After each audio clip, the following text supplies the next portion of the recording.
반갑습니다. 중2과학 1단원 물질의 구성 단원에 대해 알아보도록 하겠습니다. 중학교 2학년 과학의 첫 시작은 바로 화학 파트인 물질의 구성 단원입니다. 1단원은 크게 두 개의 파트로 나누어 알아보겠습니다. 첫 번째, 물질을 구성하는 기본 성분, 기본 입자인 원소와 원자의 개념, 그리고 원소 기호에 대해 알아봅니다.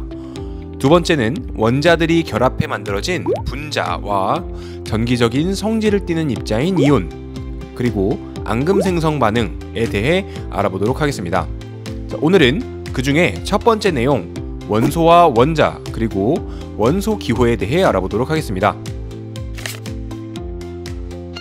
한 친구가 초코바를 먹고 있습니다.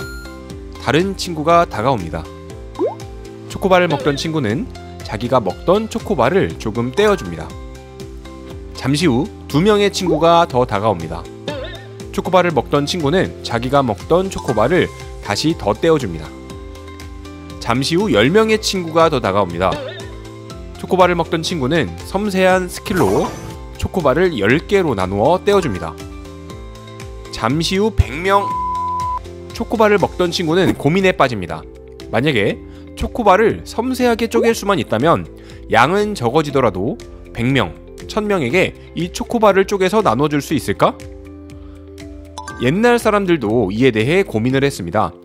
만약 어떤 물질을 계속 잘게 쪼개다 보면 더 이상 분해되지 않는 물질을 이루는 기본적인 성분이 있지 않을까? 기원전 그리스의 철학자 아리스토텔레스는 이 질문에 대한 해답을 제시했습니다. 그는 모든 물질은 물, 불, 흙, 공기라는 4가지 성분으로 이루어져 있으며 이 4가지 성분이 서로 조합하면서 물질의 성질이 결정된다고 주장했습니다. 예를 들어 어떤 물질이 건조한 성질을 가지고 있다면 그 물질은 불과 공기로 이루어져 있을 것이라 주장했습니다. 즉, 만물은 4가지 원소의 조합으로 이루어져 있다는 사원소설을 주장한 것이죠.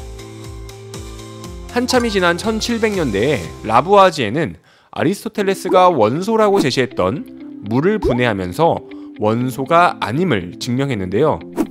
긴 주철관을 가열하며 관에 물을 통과시켰더니 수소기체와 산소기체가 발생하였습니다. 이를 통해 물은 수소와 산소라는 원소로 분해된다 라는 사실을 알아내고 다시 33가지의 원소를 제시하였죠. 현재는 118개의 원소가 밝혀져 있으며 인공적으로 만들어진 원소들도 있습니다. 원소를 확인할 수 있는 방법은 크게 2가지가 있습니다. 먼저, 원소가 불꽃에 반응했을 때 나타나는 고유한 색깔을 관찰하는 방법입니다. 불꽃 반응이라고도 부르는 이 반응은 모든 원소를 다 확인할 수 있는 것은 아니고 나트륨, 구리, 칼슘 등의 일부 금속 원소에서만 나타납니다. 예를 들어 염화나트륨이라는 물질은 염소라고 하는 원소와 나트륨이라고 하는 원소가 화학 반응한 물질을 말하는데요. 이 중에 금속 원소는 나트륨입니다. 따라서 염화나트륨을 불꽃에 집어넣게 되면 나트륨의 노란색 불꽃 반응 색깔이 나타나게 됩니다. 원소를 확인하는 두 번째 방법은 불꽃의 스펙트럼을 관측하는 방법인데요. 스펙트럼이란 빛을 구성하고 있는 여러 색깔이 펼쳐져 있는 모습입니다. 대표적인 게 바로 햇빛을 구성하는 여러 빛의 성분이 펼쳐진 무지개, 그리고 프리즘을 통과해 나누어진 빛인데요. 무지개를 보면 햇빛을 구성하고 있는 빨주노초파남보의 빛이 연속적으로 펼쳐져 있죠. 이렇게 연속적인 스펙트럼을 연속 스펙트럼이라고 부릅니다. 반면 원소의 불꽃 반응을 통해 나오는 빛을 분광기를 통해서 보게 되면 햇빛과는 다르게 그 원소에서 방출되고 있는 특정 위치에서만 스펙트럼이 관측이 되는데 이를 선으로 표시되는 스펙트럼이다 라고 해서 선 스펙트럼이라고 합니다.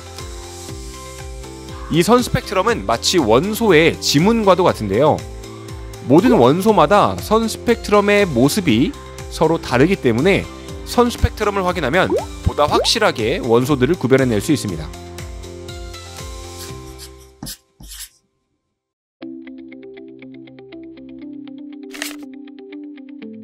1800년대의 돌턴은 모든 물질은 물질을 구성하고 있는 가장 기본적인 입자인 원자로 되어 있다 라고 주장을 하였는데, 물질을 이루는 기본 입자인 원자는 매우 작기 때문에 눈에 보이지 않습니다. 500원 동전을 만약에 지구라고 한다면 원자의 크기는 탁구공 하나 정도의 크기밖에 안 될 만큼 매우 작은데요. 따라서 원자를 나타낼 때는 모형을 사용하여 나타냅니다. 원자의 중심에는 플러스의 전하를 가지고 있는 원자핵이 있고, 그 주변을 마이너스 전하를 띠고 있는 전자들이 돌고 있는데, 원자의 대부분의 질량은 중심의 원자핵이 혼자 다 가지고 있으며 원자는 대부분 빈 공간으로 되어 있습니다. 만약 원자의 크기가 축구공만 하다면 중심에 있는 원자핵의 크기는 100원짜리 동전 크기 정도로 비유할 수 있고, 축구장의 대부분은 빈 공간, 그리고 전자는 축구장 끝쪽에 날아다니는 날파리보다도 작은 크기로 비유할 수 있습니다. 전자의 개수는 원자마다 모두 다릅니다. 하지만 원자핵은 하나이기 때문에 전자가 여러 개 있는 원자의 경우 그에 해당되는 플러스 전하의 세기만큼 원자핵의 세기가 세져야 될 텐데요. 이 전하의 세기를 전하량이라고 부릅니다. 즉, 전자가 많은 원자일수록 원자핵의 전하량은 세집니다. 예를 들어 리튬 원자의 경우 전자를 3개 가지고 있는데, 원자핵은 이 3개를 커버할 수 있는 플러스 3의 전하량을 가지고 있는 셈입니다. 한편 전자가 8개인 산소 원자의 경우 원자핵의 전하량은 플러스 8이 되겠네요.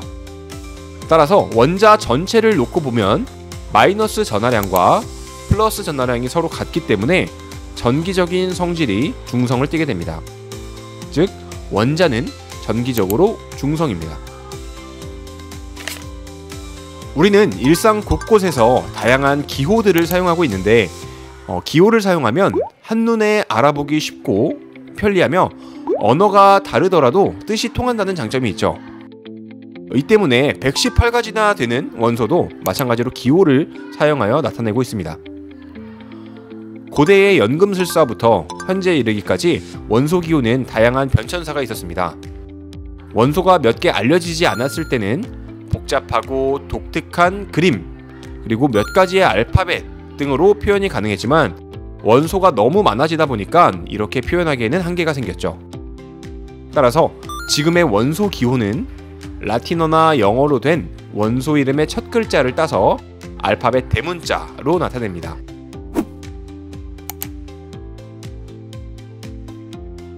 만약에 같은 알파벳을 사용하고 있는 원소가 있는 경우에는 중간 글자 하나를 선택해서 첫 글자 다음에 소문자로 나타냅니다.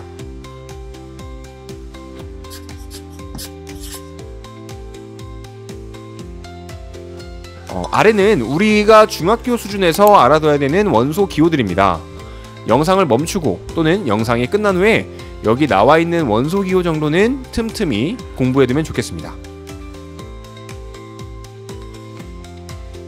다음 차시에는 분자와 이온, 그리고 앙금 생성 반응에 대해 알아보도록 하겠습니다.